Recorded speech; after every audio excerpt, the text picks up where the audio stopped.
Yes.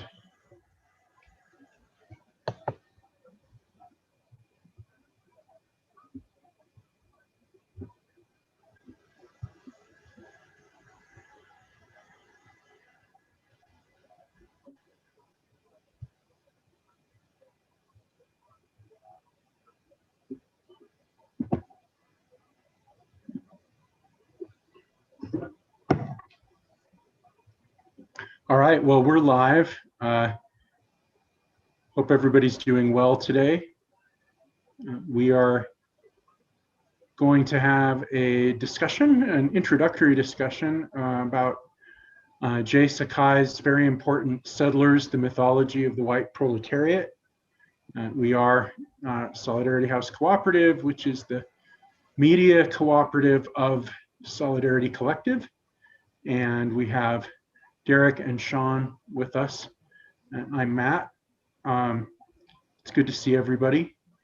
I know that this is a very important and provocative and interesting and complex book that challenges the dominant narratives of the sort of universal socialist project in a lot of ways. And I think it's really important to talk about, and I have made it a personal goal to read Settlers this year because I want to finally really come at it from the inside of the work instead of the often, I think, distilled conversations that people on the left have about it. And that's why I really appreciate that we have Sean here, who has read it and can come at it from the inside.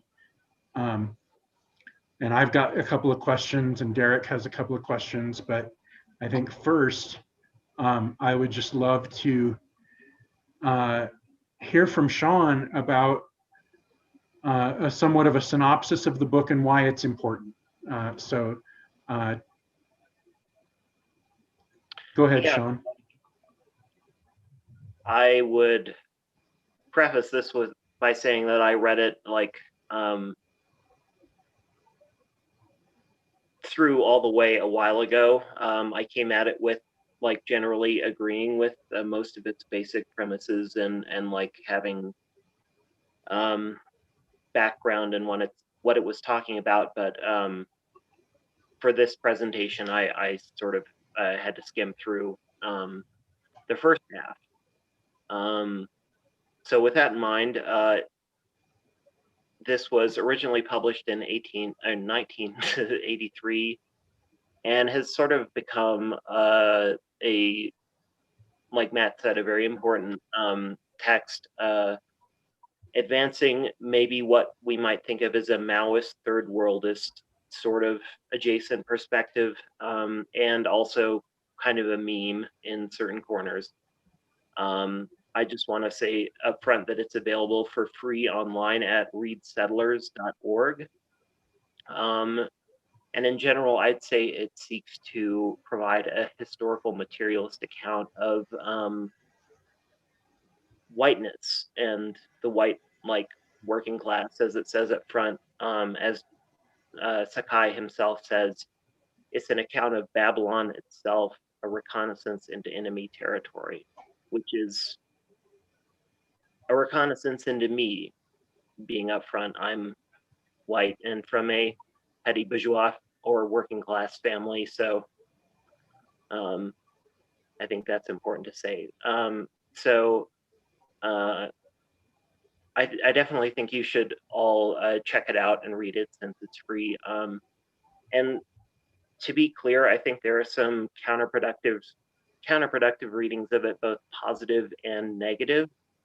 Like on Tuesday, we briefly mentioned in our stream, Engels doing or describing what Lenin called bending the stick, or simplifying or overstating an argument for tactical reasons because the stick's already bent in the wrong direction.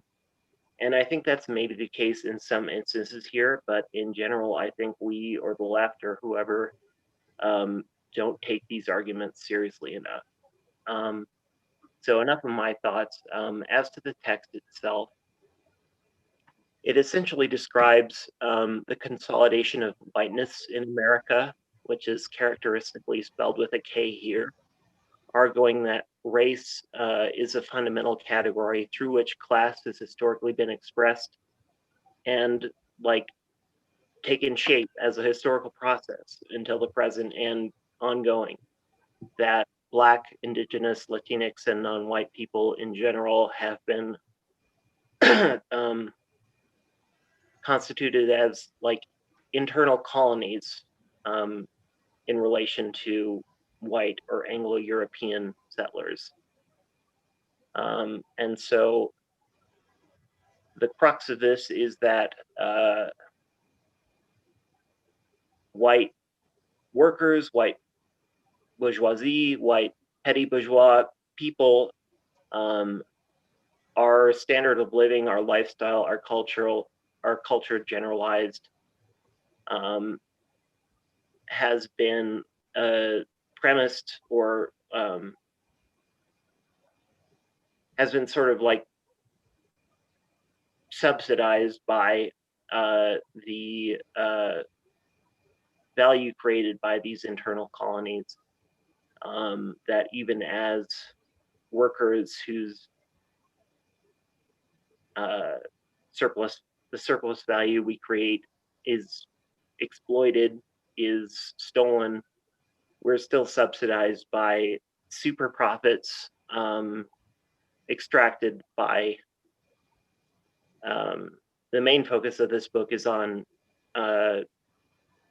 Black people, Indigenous people, workers in America, but also it deals with imperialism, how value extracted by imperialism subsidizes our lifestyle. And it starts, as it says, from the Mayflower, from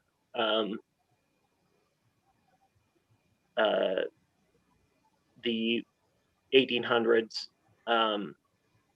And in America, a large majority of Euro-American people, colonists, were bourgeois or petty bourgeois, what we think of today as those categories, like large plantation owners, farmers and merchants, smaller landowners, artisans and professionals. And some were workers in the traditional sense, but either upwardly mobile or there were definitely some abjectly poor hired laborers, but the majority were in this upper strata. And for Sakai, the importance of the US, the uniqueness of the US confluence of things that created the preconditions for whiteness as it currently exists to come together were the US did not have a purely feudal past like European nations. It was the first independent nation constituted by a colonial bourgeoisie, i.e. a bourgeoisie who extracted value from a proletariat of a different national origin. And the first to win independence in those conditions. The large majority of white people, as we currently understand them, were, as Sakai says, bourgeoisified. And the proletariat, or creators of value, were nearly exclusively colonized and enslaved peoples. And this is sort of like starkly exemplified by the fact that Black people, enslaved people, Africans overwhelmingly sided and fought with the British, as in like 10 for every one in the Continental Army. And after the War of Independence, or the quote-unquote American Revolution, escaped to British territory, or in some cases continued to wage guerrilla war.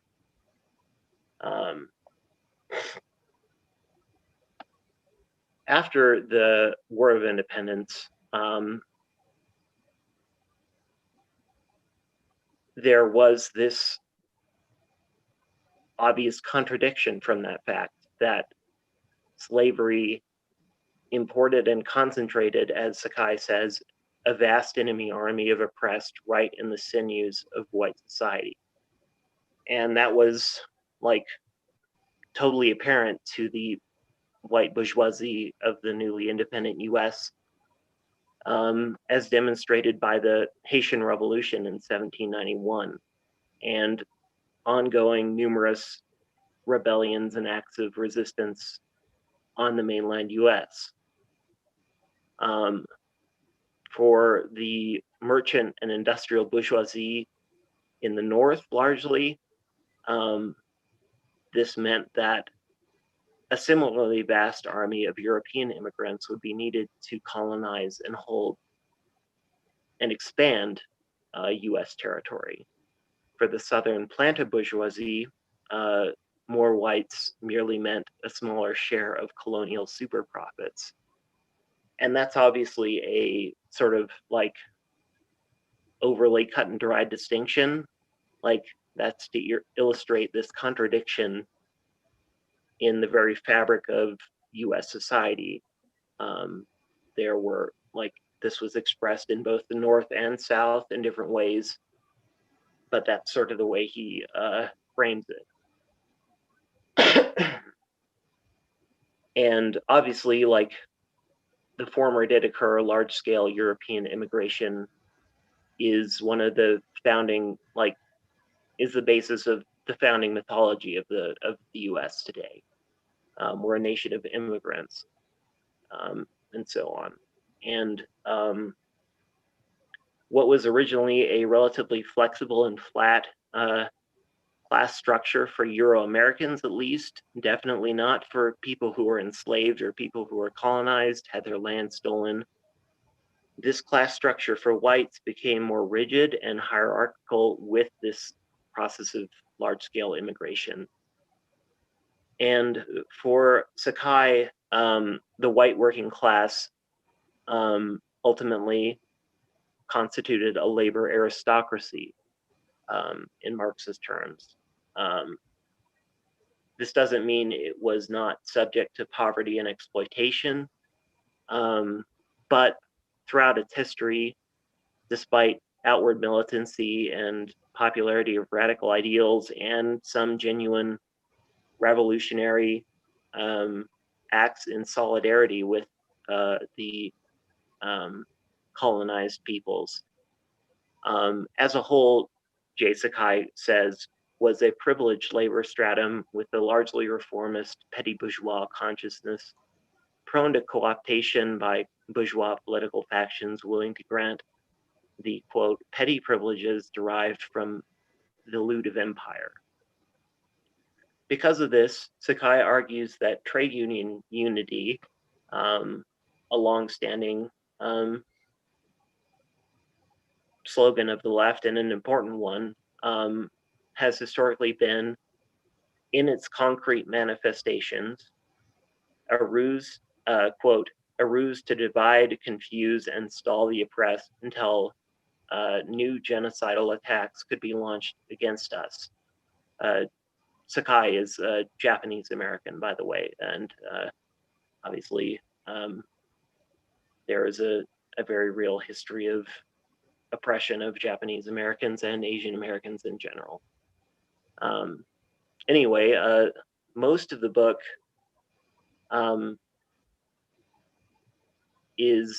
concerns historical examples of this, and they tend to go against what we might traditionally think in our received working class histories. And they're certainly like up for discussion. But I think the main thrust of his argument is that many early and even current unions and federations of labor explicitly in practice advocated the interests of white workers exclusively at the expense of colonized workers, despite any overtures they may have made to the latter.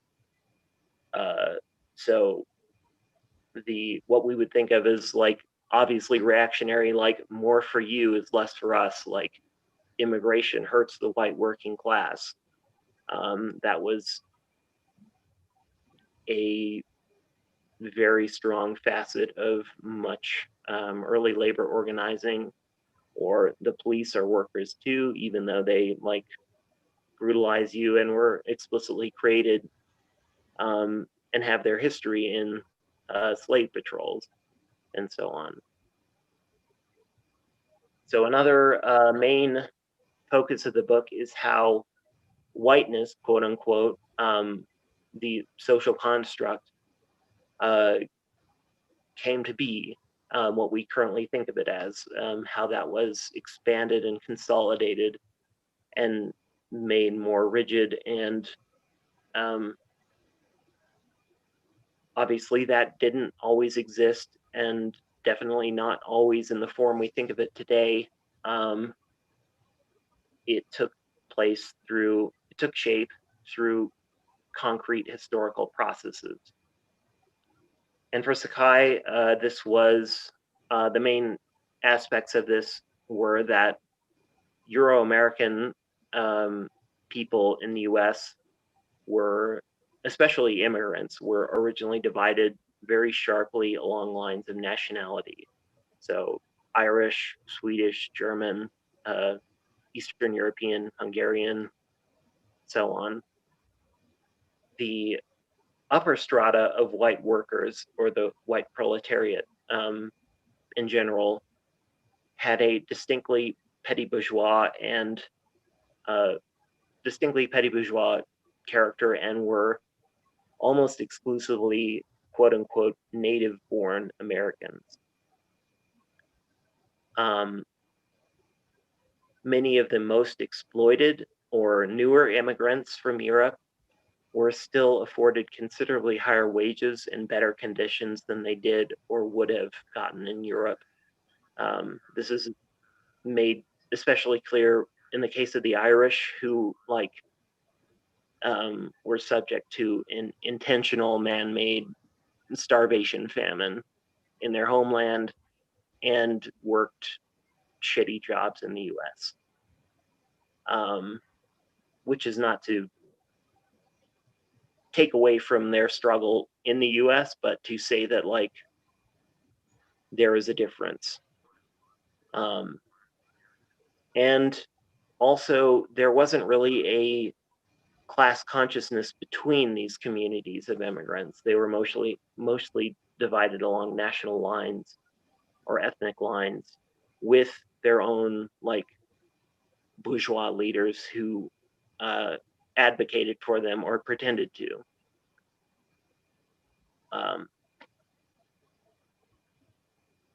So I guess a couple more things before I go over to discussion. I think the concept of the labor aristocracy is an important one here, and Sakai uses it in maybe a more broad sense than classical Marxists might. But the important point is that, like, also there wasn't really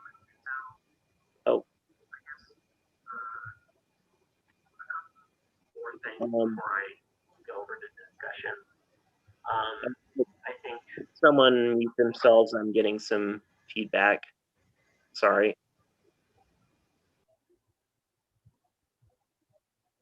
So being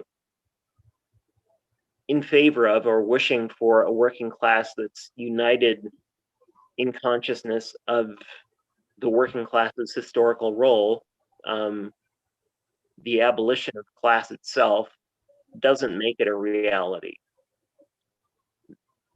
That's like the fact that the working class can abolish class itself is logical, and actual history is historical. And it's our job to understand not only the vagaries of the bourgeoisie exploiting us, but also the sources of real divisions between those who only have their labor power to sell. Sakai argues that the value of the labor power of white workers as a class, in general, is augmented by the super profits derived from exploitation of internal and external colonies and the spoils of imperialism. Engels, for example, originally had very particular sections of the English working class in mind when he applied this term, the labor aristocracy. Whereas Sakai would argue that the English working class as a whole saw an upward trend in wages and conditions under the British Empire, which were obviously contingent on class struggle, but also increasingly profitable colonies. I also want to be clear that Sakai is not saying that race supersedes class, is more important than class, is more determinative of consciousness than class. There was and is, and he frequently makes references to the black petty bourgeoisie, black capitalists, black opportunists, and compradors. And he does mention genuinely revolutionary whites, but that he still recognizes that race has been a fundamental aspect of class from the beginnings of European colonization. And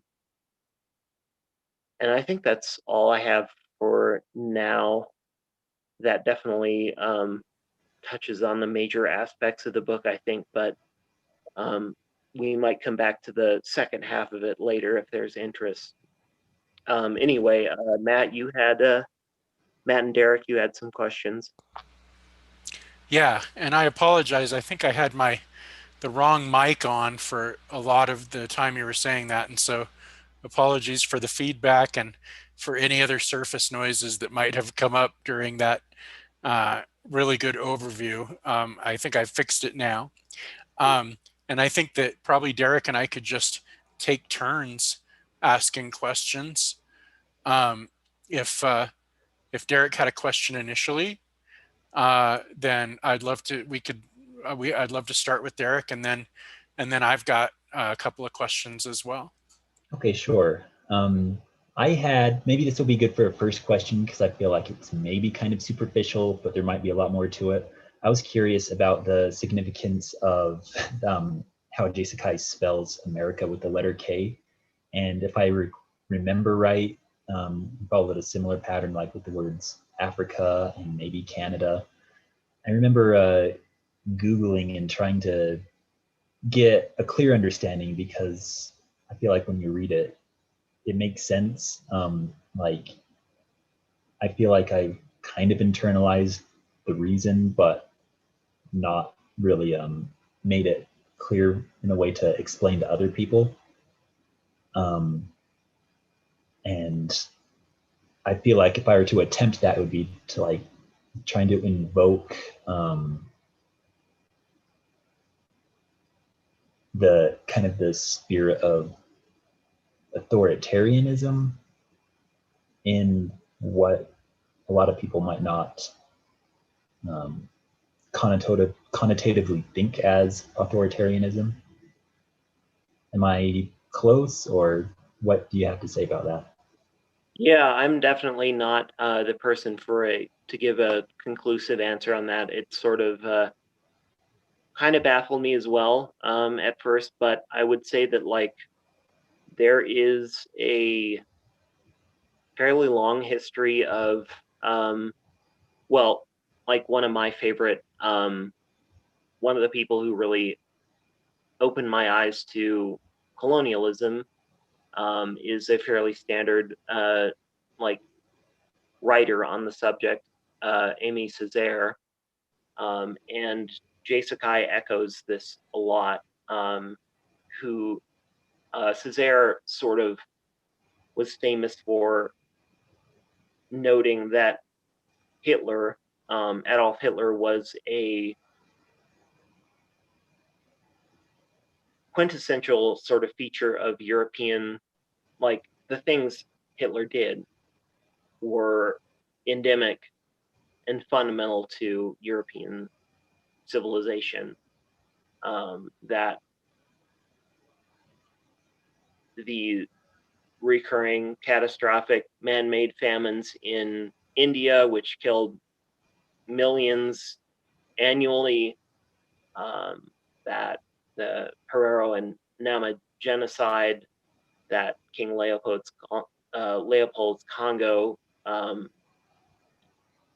these were like, the Holocaust was sort of like a standard feature of life for people in the colonies in many cases. And I think I could be wrong or not capturing the essence of why the K versus C, but I think that's sort of calling back to like Germany was the primary antagonist in the Herero and Nama genocide. And I think the K sort of calls back to that, calls back to Hitler, while also indicting the West as a whole in that. And the US, which we think of as a democracy, but like has carried out these horrible genocides and has excluded people from its body politic, etc. Okay, that kind of reminds me of, it seems like when conversations are had with people who get really defensive about the sanctity of American democracy and either don't like or get really confused when we use words like fascist to describe American policy. A sentiment I've heard is that like colonialism is when it's done to people abroad and fascism is when it's done at home.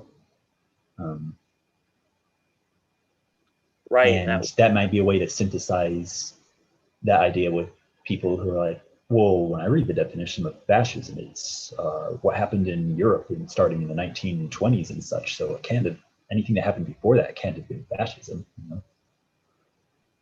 Yeah, people should definitely read Discourse on Colonialism. Amy Césaire makes that point very like in depth, and that's exactly essentially what he says.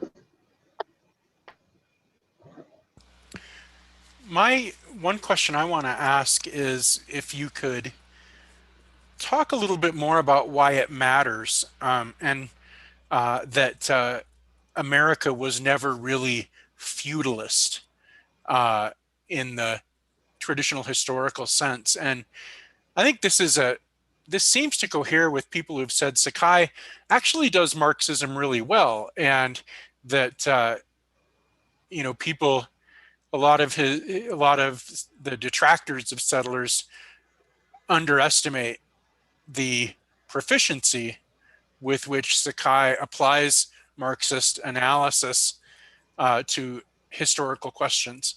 And one of those seems to be the whatever unique situation colonialist America was in because of having not gone through the traditional European feudal stage. Am I reading that right? Yeah, I think there are, that's sort of a specific question, so I have to read a little more closely for Sakai's answer to it.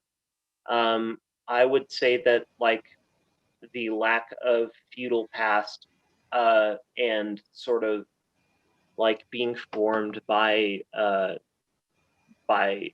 merchants, planners, like a nascent bourgeoisie, and the fact that, like I said, the creators of value were all colonized people, sort of like left a very clean slate for capitalist relations of production to be enacted in their most brutal form, given that sort of like ready-made proletariat and bourgeoisie. I think there are lots of there's definitely a lot of writing and a lot of productive disagreement and a lot of like thinking on the question of like how compatible slavery is with capitalism as such, which I don't know if capitalism in a quote unquote pure form can actually exist apart from like these historical coincidences, but I think that's probably part of it, that there was no sort of paternal obligation to the peasants. There was no sort of like, I'm the king and I'm responsible for this realm, which, you know, obviously sort of bullshit. Feudalism wasn't great, but also just I think the sort of naked exploitation of enslaved Africans and indigenous peoples and so on sort of makes that a compelling explanation for me, in part.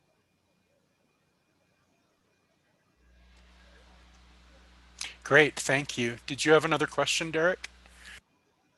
I had a question concerning maybe a comparison or contrast with the main takeaways, the main thesis of history is presented in Settlers versus something like Howard Zinn's A People's History. I actually haven't gotten to be able to read People's History yet, but if either of you have experience or have more knowledge about that book, and maybe in comparison to this one, I don't know who to direct this question to. Direct it to Sean, except that I would say that I've heard other people talk about the contrast because that contrast is an iteration of maybe that point of contention between a universalist left and a left that has absorbed the arguments of settlers. Yeah, to be honest, I haven't read A People's History in a very long time, so I'm not equipped to like make a comparison there. I think I would guess that Zinn is maybe a little less interested in drawing a distinction between the white working class and the colonized working class. And I think like Sakai has a lot of examples there, and Zinn has probably a lot of examples there that are like worthy of debate and investigation and discussion. But that's really all I can say right now, I guess.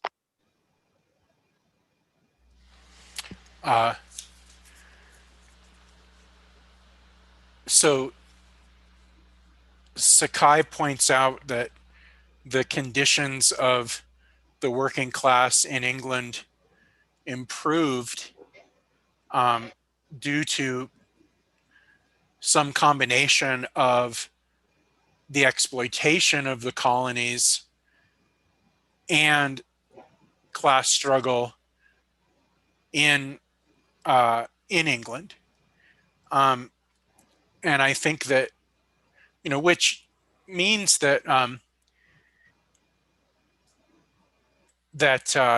in order for in that schematic, in order for working class conditions to improve in England, indigenous people have to suffer more, and colonies, you know, colonialism has to do more violence. or maybe not, but that seems to be a reasonable extension of that logic. And so it seems like in terms of praxis, the takeaway is that if the demand is simply for better conditions and better pay, if the demand is of workers is just to improve their material conditions, qua that strike, that struggle, that set of workers, it seems like then that demand allows itself to be met through intensified colonialism and exploitation outside of the first world view, or the view of what the white working class sees as the center of its universe. And then, so that seems to say that the demands, maybe the demands would, if they were to take on a different character, and be more, and that anti-colonialism were a primary demand of working class movements, then that would be a step in the right direction. And I don't know if I'm oversimplifying that, or if I'm unconsciously trying too hard to redeem the white working class. But does that, is that, first of all, is that a good representation of the argument that the improvements of, of a particular working class inside the colonizer state comes at the expense of the colonized?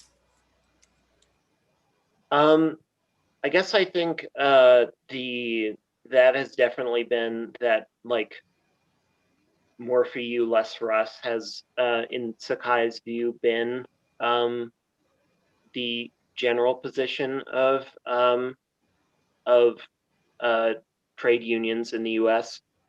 I would say that I think he recognizes that, like,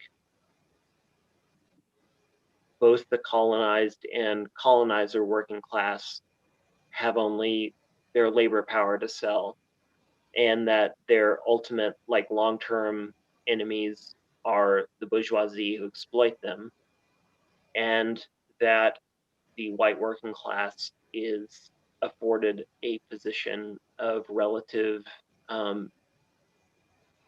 strength and influence and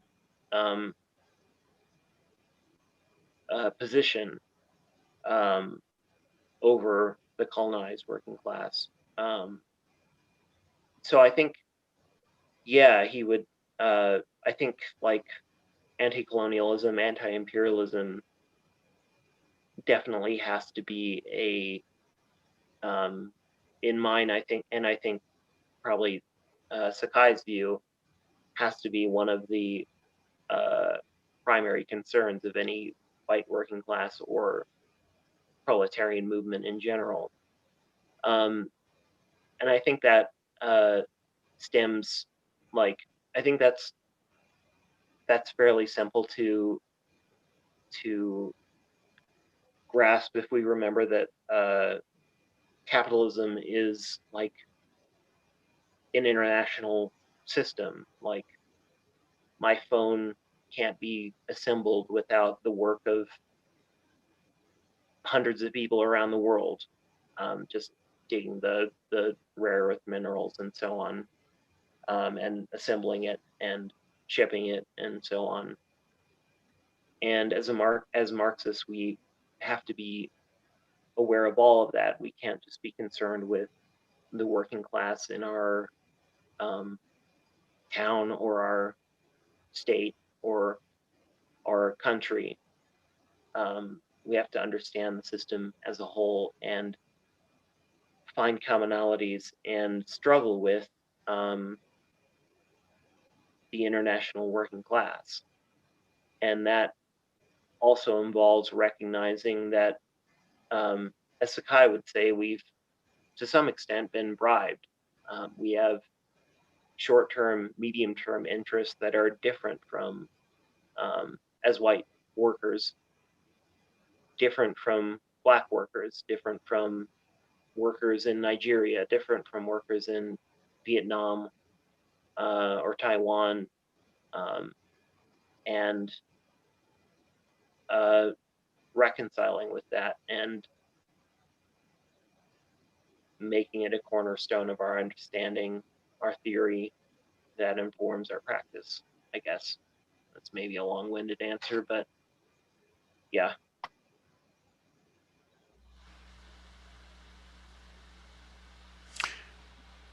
What do you think, Derek?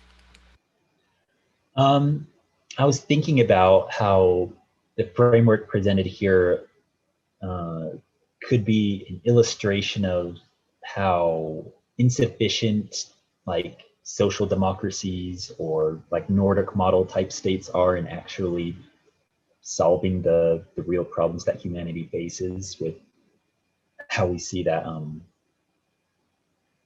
wealthy nations that are sometimes decried by right wingers as socialists, for example, like Norway and Denmark, simply for having policies that, you know, would provide healthcare much more easily to its citizens and have arguably more effective criminal reform systems, but how the wealth of these nations is altogether built upon the exploitation of what we often call third world nations. Is that idea kind of like what's being talked about here in Settlers, or am I off base? Does that make sense to you? Yeah, I would say up front that I think, as I think we all agree, democracy, real substantive democracy, needs to be a cornerstone of socialism, and that's different than talking about Sweden. I'm not disagreeing with you, Derek, just making a proviso. But yeah, I think Sakai would probably fall in the Maoist tradition, and that doesn't necessarily mean that one has to be a Maoist to agree with everything he puts forward. Definitely not. But I think obviously, like Sweden, maybe there's some like colonial-esque policies there with Swami or whatever. I don't know anything about Sweden, but it was a very different situation than the US. And I think there is also, like, the Nordic countries do a lot of exploitative business in Africa. They like sell arms. They are part of the world system. And I think Sakai would claim that his argument applies to them as well, in a certain sense, that they're like welfare, that their social programs are largely premised on participation and culpability in the sort of neocolonialist or capitalist or in that sort of process of super exploitation. Definitely.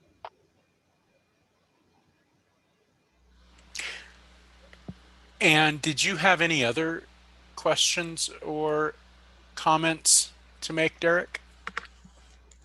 I've been trying to synthesize something else. Something that's kept coming back to me is I'm recalling a time in a political science class I did in college. Our professor in that field of studies, like, very infatuated with like the American founding fathers, and would shut down arguments about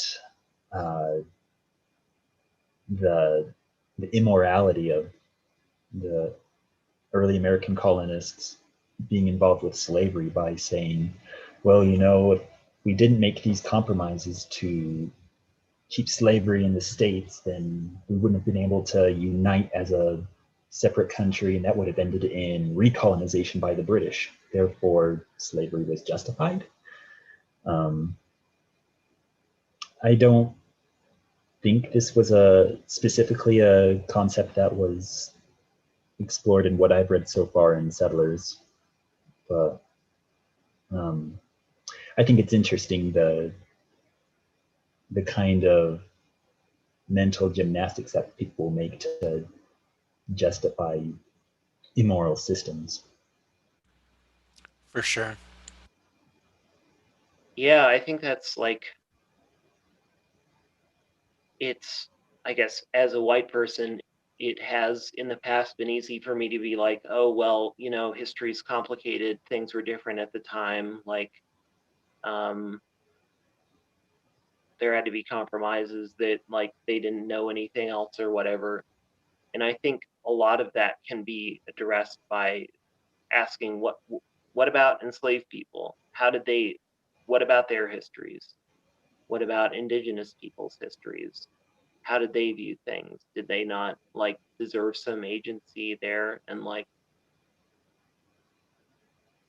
Sakai and others, Gerald Horne, point out that like for them, the British Empire was certainly no angel, no, it wasn't like a perfect good guy, but they sided with it overwhelmingly against us, against Americans, against American independence, because the British Empire like was making moves to abolish slavery, not for moral reasons, for like geopolitical reasons, because the Sugar Islands in the Caribbean were like had a enslaved to planter ratio that was just untenable, and slave rebellions were a major threat, more than in mainland America. But still, like, why would it be a bad thing or a worse thing than American independence? Like, why'd that be worse than recolonization by the British? They're both awful, but the enslaved, the indigenous, largely chose the British. That doesn't mean the British are, like I said, that doesn't mean that's like the end all be all, but I think it's important to view history from perspectives that are sort of contrary to your own. Yeah, I guess like the perspective that a person's freedom might be more immediately important than like the taxes that they put on your tea or stamps or whatever. Yeah, for sure.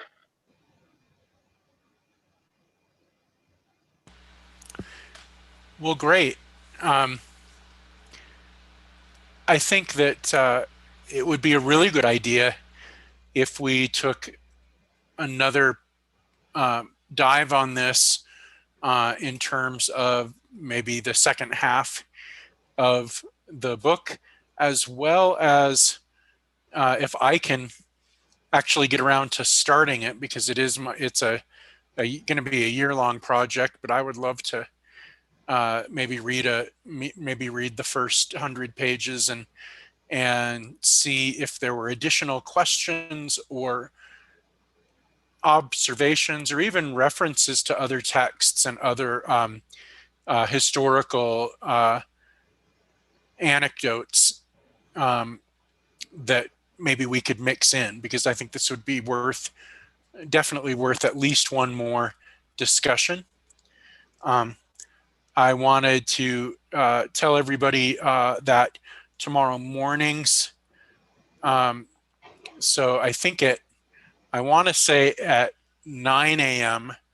Mountain Time tomorrow morning, we're going to be talking with Yana, another member of Solidarity Collective, about capitalism and hiring practices. I wanted to remind everybody that you can find more from us at patreon.com/solidarityhouse. And if you like this content, you can support us there. And then, also that you can find the book Settlers at readsettlers.org. You can also purchase it in various places, but the readsettlers.org site also has some other really cool stuff. Multiple editions of the book, but also pages with background material, discussions of the book, a bibliography, interviews, criticism, and other things around settlers. And so visit readsettlers.org to learn more about the book and to read the book. And thanks again to Derek, and thanks again, Sean, for all of your hard work in getting together a synopsis for the book, and for the depth that we've been able to talk about it today. And thanks again, everybody. We will see you soon on the same channel, but not at the same time. Yeah, thanks. This was fun. Thanks everyone for watching. Great. We'll see you later. Yeah, thank you.